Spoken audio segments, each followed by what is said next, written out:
Hi. Okay. So in my poster, I bulleted benefits of having and caring for pets both cognitively and physically. Some of those benefits were that pets provided unconditional love and companionship. They relieve loneliness and increase pro-social behavior. They help lower blood pressure and decrease cholesterol. And they encourage us to exercise and spend more time outside. What I want to focus this presentation on is still related to cognitive and physical benefits, but more geared towards other pet related topics that I had previously mentioned, like children, homelessness, autism, and different types of therapy and support, like seeing eye dogs, emotional support animals, therapeutic visitation, animal assisted therapy, and facility therapy. Having an animal as part of the family has many benefits for children. Pets teach children many valuable life lessons, like learning to take care of others and learning about companionship and patience. Pets tend to need a lot of attention, whether that is through high energy play and activities or through cuddling and petting, which pairs well with children because they also have a lot of energy and they also really love cuddling and receiving some sort of love and a nice, affectionate way. Having a pet is also really common for families because they teach their children or their child about responsibility. Pets require food and water and affection, but they also require grooming and someone to take them outside for exercise and play and to use the bathroom. Besides teaching responsibility, grooming, like the actual act of brushing and washing, helps develop arm muscles and motor skills. And walking a pet helps develop stronger leg muscles and is good for the development of the heart, lungs, and brain. As for very young children, like babies, research published in a Time magazine article called Why Dogs and Cats Make Babies Healthier stated that exposure to pet dander could prime babies still developing immune systems and be able to fend off common allergens and bugs. Moving on from that, I read a research article called Homelessness and Companion Animals More Than Just a Pet, which said that the need to care for an animal actually encourages responsibility and good decision making. So in this article, many different interviews and research was done for various people who were homeless and found that those who were homeless and had a dog had a better chance of integrating back into the community because a pet provided them with unconditional love and the opportunity for emotional development, which is pretty huge. Participants of this research study also said that their pets provided them with companionship and friendship and increased their socialization. An interview that was conducted, again, with the multiple participants, specifically was focused on asking them how they feel their pets helped with their mental well-being. And people said things like their pets helped keep their minds off of their problems, and that because of having your pet so close to you all the time and kind of being that only companionship, like solid, consistent companionship, if you woke up in a bad mood, you have to check yourself, because it's like having a child. They also mentioned how they physically felt better because they were walking more, and they found that they were more in touch with their own emotions. I found this research article to be really fascinating and super detailed, and I could totally go into talking about it a lot more, but for the sake of the time restraint on this post, I'm going to kind of venture on into talking about pets and autism. There's a lot on the internet about pets and those with autism, especially around kids and autism.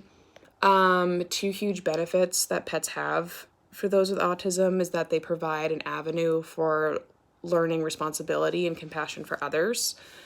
The National Institutes of Health published an article on their research, which was titled "Animals' Presence May Ease Social Anxiety in Kids with Autism." In this study, they had found that since animals offer unconditional acceptance. Having them around makes the child feel more secure, which actually caused a decrease in their anxiety.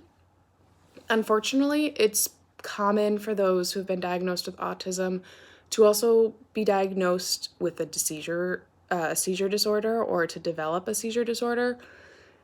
But fortunately, there are dogs that can actually help in those circumstances, and there are seizure alert dogs and seizure response dogs. A seizure alert dog is a dog that can just naturally somehow knows that a seizure is going to happen before it occurs, and a seizure response dog is a dog that is trained to perform various behaviors in response to a seizure happening. So a lot of the same cognitive and physical benefits that I listed on my poster and kind of in the beginning of this also benefit those with autism. And I don't want to list them because I don't want to sound super repetitive. And I want to move on to talk about the different types of therapy that animals can benefit. There are multiple different types of categories when it comes to therapy animals, as well as different animals that are best used for those different therapies. So the first thing I want to talk about is guide dogs, or seeing eye dogs. Guide dogs are dogs that are trained to lead blind and visually impaired people around obstacles. Dogs can be trained to maneuver around various obstacles, but they are red and green colorblind, so they are not able to read or interpret street signs. The next is emotional support animals. And emotional support animals are animals that support individuals who have high anxiety, depression, and panic attacks, and also PTSD. There are no strict requirements as for species when it comes to emotional support animals, but a doctor's note is required when you are trying to fly with your emotional support animal, or say move into a housing unit that maybe has policies or restrictions on pets. I have my dog nationally registered as my emotional support animal due to my diagnosis of severe anxiety and panic attacks. And I could definitely say that she is amazing at responding to when they occur, and she can absolutely help drastically calm me down before blacking out in a panic attack. So the next three type of therapy animal categories I found on the National Service Animal Registry website, and that's this one's therapeutic visitation. This is when animals visit hospitals, nursing homes, detention facilities, rehabilitation facilities. And the visitation dogs help people who have been away from home due to mental or physical illness or because of court order. Often people miss their dogs or their pets when they're away, and a visit from their animal can really brighten their day and cause this maybe a little bit more of an upward spiral to motivate them to go through their therapy and treatment. The second is the animal assisted therapy, and that's when animals assist in physical and occupational therapy. For example, dogs can help with gaining motion in your limbs and help with fine motor control. And then the last type of therapy is facility therapy, which is animals who primarily work in nursing homes and are handled by trained staff members. These animals can follow various commands that are designated to motivate and enhance the quality of life, as well as help reduce the effects of dementia, such as reducing anxiety and agitation, irritability, depression, and loneliness. Again, various animals can be used in these types of therapies. Dogs are super common. I know I mentioned that with the seizure dogs. Pigs are pretty common because they're so sensitive and they're really, really intelligent. Cats have also been known to be therapy animals. They're very patient and they love to cuddle. They're very soothing. Horses as well for therapy animals. I know I take my client, he's got a therapy horse that he rides weekly. Um, Things like rabbits, guinea pigs, because again, just that small, cuddly, fine motor, compassionate um, little companion.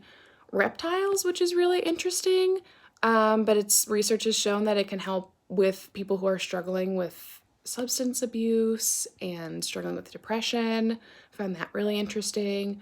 Birds, because they can be taught words and phrases that can like help individuals, and they kind of hear those things said back to them. A lot of research has been done about like veterans with suffering from PTSD and having birds be that therapeutic animal for them. Yeah, so that was my presentation. I feel like I talked about a lot, and I hope you guys all learned something. And I really love this class, and good luck to everyone. Thanks.